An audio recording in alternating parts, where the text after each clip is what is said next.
안녕하세요. 엔지니어TV입니다.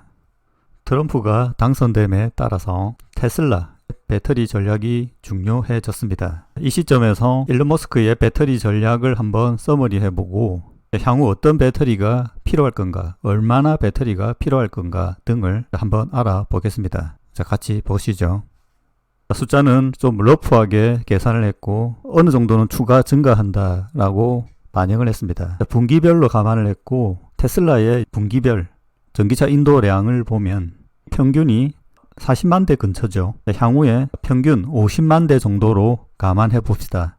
트럼프 시대에서 일론 머스크가 테슬라 전기차가 줄어드는 방향으로 어떤 정책을 하지는 않을 걸로는 봅니다. 현재도 어느 정도 유지되고 있기 때문에 그래서 40만 대 이상 평균 50만 대를 감안해서 배터리 용량도 다소 커진다라고 보고 평균 대당 100kWh로 반영하면 분기당 50기가의 배터리가 필요합니다. 지금 이 배터리는 파나소닉, LG엔솔, CATL, BYD까지 들어와 있고 자체 배터리 생산도 진행 중입니다.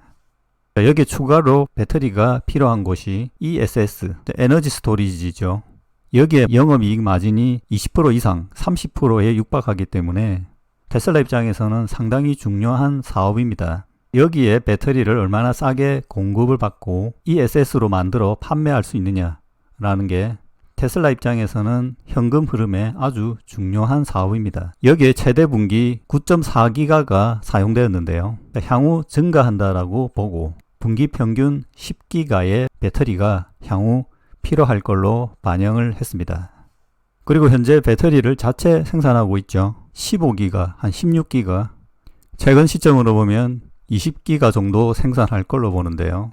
여기 향후 목표가 100기가입니다. 총 8라인을 깐다고 가정했을 경우 한 라인이 15기가로 보면 120기가 가까이 됩니다. 자, 일정으로는 목표는 26년입니다. 이걸 한 번에 반영해서 향후 분기당 25기가의 배터리를 자체적으로 해결할 수 있을 걸로 봅니다. 이런 경우 전기차 ESS 60기가에서 자체 제작 25기가를 빼면 외부 조달은 35기가에 달합니다. 현재는 35기가보다는 더 많겠죠. 이 물량이 자체 제작에 의해서 줄어들 수도 있고요. 아니면 신차 판매 증가에 의해서 ESS 판매 증가에 의해서 외부 조달은 늘어날 수도 있습니다. 그러니까 자체 생산이 속도가 빠른 것이냐 아니면 외부 조달이 빠른 것이냐, 가격적인 문제 뭐 여러 가지가 있겠죠. 그리고 추가로 배터리가 필요한 것이 로보택시, 사이버캡이죠. 여기서 이제 중요한 것은 FSD의 기능인데요. 그 부분은 여기에서 다루지 않을 거고요. 여기에서 필요한 배터리는 어느 정도일까요? 트럼프 시대에서 일론 머스크가 아주 중요하게 보는 부분이 FSD와 사이버캡이라고 봅니다. 여기에서 필요한 배터리가 어느 정도일 것인가, 어떤 배터리가 필요할 것인가에 대한 고민이 생기는 거죠. 일론 머스크는 최근 3분기 어닝 컨퍼런스 콜에서 테슬라는 로보택시가 아닌 25,000달러짜리 자동차를 만들지 않을 것이다 라고 대답을 했습니다. 로보택시는 전기차 가격이 싸야 의미가 있다라고 보는데 여기에 값비싼 배터리를 쓰기에는 약간 부담이 있겠죠. 이런 테슬라 자체의 고민이 향후 배터리 개발과 채택에 영향을 주게 되는 겁니다. 자, 그래서 나온 게 26년까지 4종의 건식 공정 배터리 도입 계획이 또 루머로 나왔었죠. 여기에 보면 NC05, 20, 30, 50 이렇게 있는데요. 로보택시는 NC50입니다. 그리고 사이버트럭은 3가지 배터리가 사용되고 로보택시 2인승 전기차 이건 다소 NC50으로 배터리 성능이 더 높을 수도 있겠죠. 현재 테슬라의 배터리는 NCA 니켈 90%짜리가 주력이고요. 거기에 LFP 배터리가 있습니다. 그리고 원형이고 여기에 각형도 일부 있습니다. CATL은 각형이고 지금의 내재화된 4680 기종이 있죠. 여기에 4가지 종류의 배터리는 자체 제작인지, 근데 건식 공정이라고 보면 자체 제작일 수도 있고요. 아니면 외부 도입이 필요한 배터리 종류일 수도 있습니다.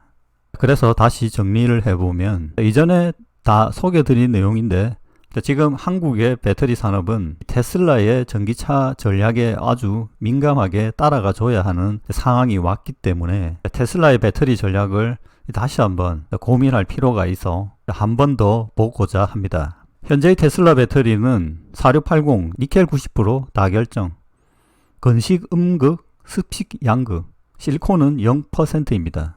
이건 자체적인 문제죠. 이 이후에 4680에 대해서는 내분지, 외분지 특별히 구분이 되지는 않는 걸로 보고 설명을 하겠습니다. 이게 순서는 아닙니다. 동시에 적용될 수도 있고 순서가 바뀔 수도 있다라고 보는데, 일단 양극재에서 니켈 90% 단결정, 그리고 니켈 95%짜리 다결정과 단결정이 나뉘겠죠. 그리고 현재 음극은 건식이 적용되어 있으니 양극 쪽에 건식공정 적용이 필요합니다. 이건 건식공정에 대한 적용은 일단 테슬라 내부 공정의 목표로 보고요. 외부 제작인 경우 단가만 맞춰주면 되겠죠. 굳이 꼭 건식 양극을 할 필요는 없다라고 보는데요. 다만 건식 양극을 썼을 때 장단점이 있는데, 그 부분을 건식으로 하지 않고 만족시킨다면 외부에서 받을 수 있겠죠. 그리고 마지막 실리콘 음극재를 첨가하는 것, 목표는 10% 정도까지 올릴 것으로 봅니다. 이 배터리가 사이버캡에 들어갈 것인가? 그럴 수 있다라고 보는데, 가장 유력한 것은 LFP로 보고 있습니다. 그러면 이 LFP는 자체 제작할 것인가? 아니면 외부 조달을 받을 것인가? 1차적으로 자체 제작을 하려고 할 것인데요.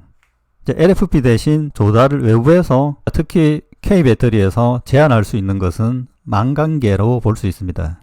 이 망간계는 LFP일 수도 있고 미드 니켈일 수도 있습니다. 그리고 4680 외에 1865, 2170 폼팩터도 있기 때문에 이런 소재 변화가 1865, 2170에도 적용될 수 있고요. 그리고 4680 외에 46100 같은 좀 더 긴 46파이도 검토될 수 있다라고 봅니다. 자, 오늘은 트럼프 시대에서 테슬라, 일론 머스크의 배터리 전략을 이전 자료들에서 서머리를 해봤고요. 향후 사실 배터리는 더 필요할 걸로 보입니다. 여기에 또 핵심이 사이버캡으로 보이고요. 사이버캡이 얼마나 빨리 나올 수 있느냐. 지금 조건은 바이든 시대보다는 더 좋아졌다라고 볼 수 있겠죠. 여기에도 많은 배터리가 필요할 것으로 봅니다. 향후에는 여기에 들어가는 다양한 기술에 대해서도 한 번 더 리뷰해 보도록 하겠습니다. 마치겠습니다.